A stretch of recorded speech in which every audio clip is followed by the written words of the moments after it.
šī tā diena, kad mēs sākam tās pārvērtības, piemērosim šī dārza risks un hardu vajadzībām, pa etapiem strādāsim.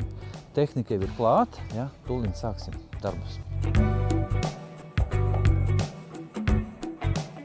Kā tu redzi, šeit jau ir tā strūklakas dobe, uz rīņķi iet paklāj zāliens un ir tie stādījumi, ir tie rasējumi. Un te ir tās divas kulises, ko mēs būvējam patreiz pirmā etapā. Viena ir šitā, ko mēs apgūstam pilnībā no jauna. Šo mēs nedaudz rekonstruēsim, ja? Un iesim tālāk, apstīsimies tās nākamās vietas. Te arī tad maksimāli saudzīgi, nesabojājot jau esošo, mēs izmantosim speciālās plāksnes, to viņu nodemonstrēsim, lai ar smago tehniku mēs nesabojātu neko. Tas ir īpaši svarīgi. Un te mēs varam redzēt, nācis vēlos nodemonstrēt, tad neizmanto šīs loksnes, tad rekā mēs sabojājam, nesabojājam, te var ļoti labi redzēt, ja? Un savukārt šeit, ja, kur arī traktors vai mašīnas brauc, tad principā mēs paceļam augšā un ir tikai tādi mazi nospiedumi, kas principā nopļaujot zāliens, to principā pat nevar redzēt. Un te ir tā arī tā starpība, vai ja mēs iedodam piedāvājumu, mēs ietveram šīs lietas jau komplektā. Un tie, kas to nedara un piedāvā, viņi tā kā lētāki, ja? Bet pēc tam klientam ir, kā liekas, problēmas, neērtības, tās vietas tur pielabot, ielabot, piesēt, melnas rises. Vai to vajag? Bet pāris eiro nezinu. Mēs šādi strādājam un savādāk tiešām neprotam. Vēl ir viss šī zeme jāpārcilā, jāizņem saknes, jo viņai jābūt tīrai, ja? Jo pretējā gadījumā no augšu neredzējis, bet pēc tam iestādīt neko nevarēs. Ja? Iestādīt būs grūti. Tā doma tāda, ka tu iebrauc kā tādi, kā teātrī, kā kulises, ka tu tā kā iebrauc tālāk dārzā, ja? Kā jums iet šodien? Viss ļoti labi. Laika apstākļi mums dod iespēju šodien sagatavot virsmu, lai vēlāk tiktu uzklāts arī paklājzālēm. Tā kā strādājam patreiz, instruments ļoti palīdz, jo viņš palīdz mums sagatavot kvalitatīvi šo te līmenisko grunts virsmu.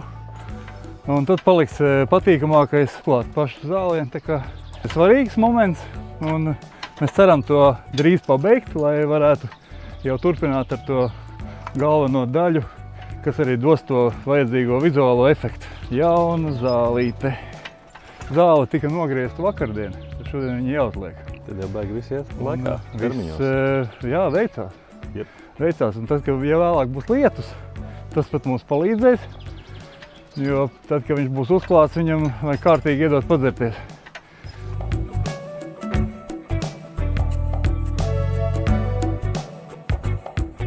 Kāds ir tās sajūtas? Tad, kad tu veido dārzu, tev liekas, ka viss būs uzrakts uzreiz un viss būs drausmīgā bardakā un ir tikai pāris lietas, kas jānomaina. Bet atbrauc kungi, vienkārši viss tik perfekti sakārtoja, salika lietas un jau dienā, kad atbrauc sieva mājās, te viss bija tīrība, te viss bija sakārtots līdz pēdējām. Tas ir nopelns, kompānijas nopelns, strādā profesionāļi. Tad tas notiek ātri, kvalitatīvi un uzreiz. Jo pastieties, te viss, te nav nekur putekļi, tāpat ir piebraucamais ceļš. Tur padās arī tagad tikai šodien, tur bišķiņi izskatījās vairāk pēc tāda uzraka dārza. Te pirms tam viss ir nolīdzināts, un man pat teica, ka atgriezīs to zālīti, kas ir šeit, kas arī savāk, viņi tiks atgriezt atpakaļ. Es tikai nevaru iedomāties, kā izskatīsies tas klātais paklājs. Par paklāju parasti ir tāda sajūta, ka viņš būs kā tenis centrā vai kā, kaut kas plus mīnus mākslīgs. Bet, redz, šeit viņš ir un liekas pilnīgi nereāli, ka tas viss klāsies virsū.